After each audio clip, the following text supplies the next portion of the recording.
جو عدلیہ میں اس وقت مختلف اقدامات اٹھائے جا رہے ہیں نا، جس طرح سے یہ ججز کو لایا گیا ہے، پھر سینیورٹی لسٹ والا معاملہ ہے، یہ تمام تر چیزیں، اس جانب جسٹس منصور علی شاہ نے اشارہ کیا کہ اگر کمرے میں موجود ہاتھی ہی کسی کو نظر نہیں آتا تو پھر کیا کہہ سکتے ہیں، لیکن ساتھ میں انہوں نے یہ بھی کہہ دیا کہ جی ہم اکٹھے چائے پیتے ہیں، ایسا کوئی مسئلہ نہیں ہے کہ ہمارا کوئی بہت بڑا اختلاف ہے۔ پھر ان سے سوال کیا گیا کہ آپ کے بارے میں چیف جسٹس کہتے ہیں کہ خط لکھنے والے ججز پینک کر گئے ہیں۔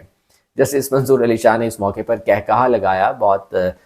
جو ہے وہ مسکراتے انہوں نے جواب دیا کہ دیکھیں ابھی بھی ہمارے ہاتھ پاؤں کانپ رہے ہیں۔ جسٹس منصور علی شاہ سے پھر پوچھا گیا کہ کیا دیگر ججز بھی آپ کے ساتھ ہیں، تو جسٹس منصور علی شاہ کے ساتھ نا جسٹس عقیل عباسی موجود تھے، انہوں نے ان کے کندھے پر ہاتھ رکھا اور کہا کہ جی آپ خود دیکھ لیں۔ اچھا، تو یہ وہاں پر جو ہے پھر گفتگو ان کی ہوتی رہی ہے۔ اس کے علاوہ جسٹس محسن اختر کیانی سے ایوان صدر میں حلف برداری تقریب میں شرکت کے لیے جانے سے متعلق پوچھا گیا، چونکہ وہاں پر جسٹس سرفراز جوگر کی تقریب حلف برداری تھی، تو جسٹس محسن اختر کیانی نے کہا کہ جی میں یہیں ٹھیک ہوں۔ پھر جسٹس جمال بندوخیل سے سوال کیا گیا کہ بانی پی ٹی آئی کے خط سے متعلق آپ کیا کہیں گے، وہ خط جو ہے وہ چیف جسٹس نے آئینی کمیٹی کو بھجوایا ہے، تو جسٹس جمال بندوخیل نے کہا کہ آئینی کمیٹی کے پاس جب آئے گا تو وہ معاملہ دیکھ لیں گے۔ تو یہ تمام تر چیزیں جناب آج سپریم کورٹ میں ہوئی ہیں، اور یہ غیر رسمی گفتگو صحافیوں کی ڈیفینیٹلی جسٹس منصور علی شاہ سے جس طرح سے جو ہے وہ سوال کیے گئے، لیکن وہ برجستہ جواب بھی دیتے رہے اور بہت خوشگوار موڈ میں انہوں نے یہ جواب دیے، تو اس سے یہ ظاہر کرتا ہے کہ جسٹس منصور علی شاہ اس وقت بالکل ریلیکس ہیں۔ ان کے بارے میں جو یہ کہا جا رہا ہے نا کہ شاید وہ پریشان ہوں گے کہ ان کے خلاف ریفرنس آ رہا ہے یا وہ خود شاید استعفیٰ دے کر چلے جائیں، تو ایسے نہیں ہے۔ اس کے بعد پھر نئی سینیورٹی لسٹ بھی سپریم کورٹ کے حوالے سے جاری کی گئی ہے۔ تمام ججز نے جب حلف اٹھا لیا، 7 ججز سے 6 مستقل جج اور 1 عارضی جج، جسٹس میاں گل حسن اورنگزیب جو لائے گئے ہیں، انہوں نے بھی حلف جو ہے وہ اٹھا لیا۔ تو نئی سینیورٹی لسٹ جاری کی گئی ہے، تو اس لسٹ میں بھی چیف جسٹس کے بعد جسٹس منصور علی شاہ سینئر ترین جج ہیں، سینئر پیونی جج ہیں، اور تیسرے نمبر پہ جسٹس منیب اختر ہیں، اور اس کے بعد پھر چوتھے نمبر پر جسٹس امین الدین خان کا نمبر آتا ہے۔ تو یہ تمام صورتحال جی سپریم کورٹ میں رہی ہے، وہاں پر ججز کی تقریب حلف برداری کے دوران ادھر جسٹس سرفراز جوگر نے اسلام آباد ہائی کورٹ کے بطور قائم مقام چیف جسٹس حلف اٹھا لیا ہے، اور بڑی ان کی میں سمجھتا ہوں کہ قسمت ہے کہ کس طرح سے وہ آئے ہیں۔ 15ویں نمبر کے جج تھے لاہور ہائی کورٹ میں، اور شاید کبھی سوچ بھی نہیں سکتے تھے کہ وہ لاہور ہائی کورٹ کا بھی چیف جسٹس بن جائیں گے، لیکن انہیں ٹرانسفر کیا گیا اسلام آباد ہائی کورٹ میں، اور اب وہ وہاں کے چیف جسٹس بن گئے ہیں۔ ایوان صدر میں ان کی تقریبی حلف برداری ہوئی، جہاں پر آصف علی زرداری صاحب نے ان سے حلف لیا۔ اب جو ایگزیکٹوز کی پاورز ہے نا، میں آپ کو بتاؤں کہ آصف علی زرداری صاحب نے بطور صدر حلف لیا ہے جسٹس سرفراز جوگر سے، اور ایگزیکٹو کے پاس اتنی پاور ہے کہ اگر صدر آصف علی زرداری چاہیں تو جسٹس سرفراز جوگر کو واپس لاہور ہائی کورٹ جو ہے وہ بھجوا سکتے ہیں۔ تو اگر ایگزیکٹو اتنی پاورفل ہے تو آپ سمجھ لیں کہ پھر عدلیہ کو کس طرح سے کنٹرول کر لیا گیا ہے، اور یہ سب کچھ کیا گیا ہے 26ویں آئینی ترمیم کے تحت۔ اسی لیے تو خان صاحب کہتے ہیں، عمران خان، کہ 26ویں آئینی ترمیم جو ہے وہ اس لیے لائی گئی ہے تاکہ جو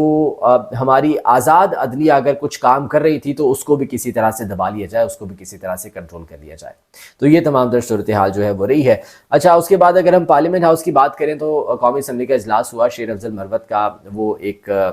ویڈیو کلپ بہت وائرل ہو رہا ہے، جہاں پر وہ اسمبلی کے اندر کھڑے ہو کر وہ کہتے ہیں اسپیکر کو کہ جی مجھے میرا جو ہے وہ اپنی جماعت کے ساتھیوں سے میرا سوال ہے کہ مجھے کیوں نکالا۔ یہ ایک دوسرا ایپیسوڈ سمجھ لیں کہ سٹارٹ ہو گیا، مجھے کیوں نکالا کا، اور شیر افضل مروت یہ نعرے بلند کر رہے ہیں، میڈیا کھیل رہے ہیں، وہ میڈیا میں جو ہے اس طرح کی چیزیں جو ہے وہ کر رہے ہیں۔ لیکن جب وہ پارلیمنٹ ہاؤس پہنچے نا،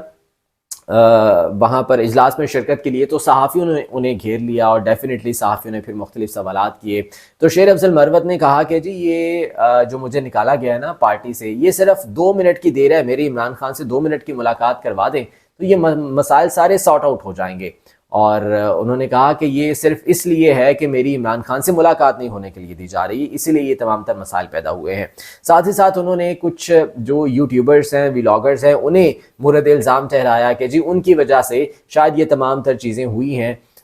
لیکن میرے خیال سے ایسا نہیں ہے۔ پارٹی پالیسی کے برخلاف اگر بیانات دیے جائیں، پارٹی پالیسی کے اگینسٹ چلا جائے، اور اس سے پہلے شو کاز نوٹس بھی ملا تھا شیر افضل مروت کو، اس کے باوجود انہوں نے احتیاط نہیں کی، جس کے بعد انہیں پارٹی سے جو ہے وہ نکالا گیا ہے۔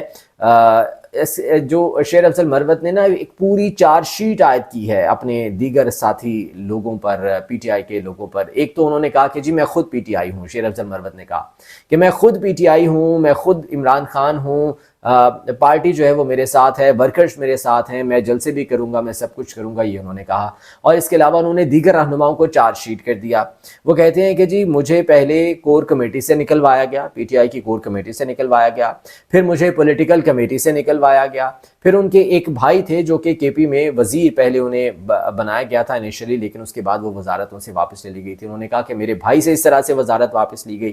پھر وہ کہتے ہیں کہ پبلک اکاؤنٹس کمیٹی میں میرا نام عمران خان نے دیا تھا، لیکن پتہ نہیں کیوں اس کے بعد پھر وہ پبلک اکاؤنٹس کمیٹی کا جو ہے وہ جہاں پر نام دیا تھا وہ نام بھی پھر واپس لے لیا گیا۔ پھر وہ کہتے ہیں کہ وہاں سے مجھے نکلوایا تو اس کے بعد پھر میری پارٹی کی ممبرشپ معطل کی گئی اور اب مجھے پارٹی سے ہی نکلوا دیا گیا ہے۔ یہ پوری ایک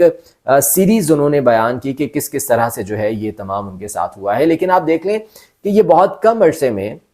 ابھی کچھ ہی عرصے پہلے کی بات ہے کہ عمران خان نے انہیں جو ہے وہ پبلک اکاؤنٹس کمیٹی کے چیئرمین کے طور پر نامزد کیا تھا، لیکن اس کے بعد سے لے کے اب تک آپ جب تک انہیں پارٹی سے جو ہے وہ نکالا گیا ہے، بہت کم عرصے میں یہ سفر طے ہوا اور شیر افضل مروت کو جو ہے وہ پارٹی سے سائیڈ لائن کر دیا گیا۔ تو ڈیفینیٹلی اس کے پیچھے بہت سی وجوہات ہو سکتی ہیں، ممکنہ طور پر بہت سے اختلافات بھی ہو سکتے ہیں۔ سلمان اکرم راجہ کے حوالے سے جو ہے وہ بہت سی چیزیں چلتی رہی ہیں شیر افضل مروت کی، اور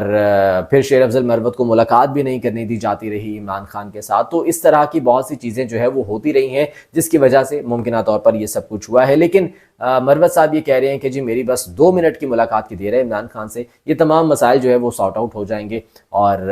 وہ جو شکایات میری گئی ہیں نا عمران خان کے پاس، وہ تمام کی تمام شکایات ختم ہو جائیں گی، دور ہو جائیں گی، یہ ان کا جو ہے وہ کہنا ہے۔ تو بہرحال جی دیکھتے ہیں کہ آنے والے دنوں میں کیا شیر افضل مروت کوئی ملاقات کر سکتے ہیں، کیا عمران خان کا فیصلہ بدلا جا سکتا ہے۔ یہ بدلا تو صرف اسی صورت جا سکتا ہے نا کہ اگر شیر افضل مروت جو ہے وہ خود کو ثابت کر دیں۔ اب ثابت کیسے کریں گے، ملاقات کیسے کریں گے، یہ اس وقت سب سے بڑا مسئلہ ہے۔ اور ایک معاملہ اور ہے، اور وہ ہے خط کے حوالے سے۔ دیکھیں جو خط لکھے گئے ہیں عمران خان کی جانب سے، 3 خط اب تک لکھے جا چکے ہیں، لیکن ادھر آرمی چیف صاحب نے جو ہے وہ کہہ دیا کہ مجھے کوئی خط ابھی تک نہیں ملا، اور اگر ملا بھی تو میں نہیں پڑھوں گا۔ تو اب خبر یہ آ رہی ہے کہ عمران خان نے 4تھا خط لکھنے کا فیصلہ کیا ہے، کیونکہ خان صاحب یہ سمجھتے ہیں کہ شاید جو ہے وہ کچھ امپیکٹ نظر آ رہا ہے، کچھ نتائج جو ہیں وہ اس خط کے حوالے سے سامنے آ رہے ہیں۔ آپ انٹرنیشنل میڈیا کو دیکھ لیں، وہ بھی اس کو رپورٹ کر رہا ہے، پھر جو ہے وہ آرمی چیف صاحب نے اس پر جو ہے وہ رد عمل دیا، تو خان صاحب کو لگتا ہے کہ وہ نتائج جو ہے وہ حاصل کیے جا سکتے ہیں۔ اب یہ جو ایک سیریز آف لیٹر شروع ہوئی ہے، اب دیکھنا یہ ہے کہ یہ کہاں تک چلتی ہے، اور یہ جو 4تھا خط لکھا جاتا ہے یہ کب جاتا ہے، اور اس میں کیا چیزیں سامنے آتی ہیں۔ جاتے جاتے جی کچھ بات کر لیتے ہیں پی کے ایکٹ کے حوالے سے۔ صحافی سراپا احتجاج ہیں، شارع دستور پر انہوں نے احتجاج بھی کیا، اور کل بھی میں نے آپ کو بتایا تھا جو ایک سیمینار کا انعقاد کیا گیا تھا جہاں پر حامد میر صاحب بھی موجود تھے، وہاں پر بھی صحافیوں نے اپنا بھرپور احتجاج ریکارڈ کروایا تھا، اور آج بھی شارع دستور پر یہ احتجاج ہوا ہے۔ پیکا ایکٹ کے اگینسٹ جو ہے وہ یہ احتجاج کیے جا رہے ہیں، لیکن حکومت فی الحال اس پر خاموش ہے، حکومت کے کان پر جوں تک نہیں رینگ رہی۔ تو دیکھنا یہ ہے کہ آنے والے دنوں میں کیا حکومت اس حوالے سے کوئی اقدام اٹھا پاتی ہے، یا وہ بھی صحافیوں کی طرح بے بس رہے گی۔ آج کے ولاگ سے مجھے اجازت دیجیے، اللہ نگہبان۔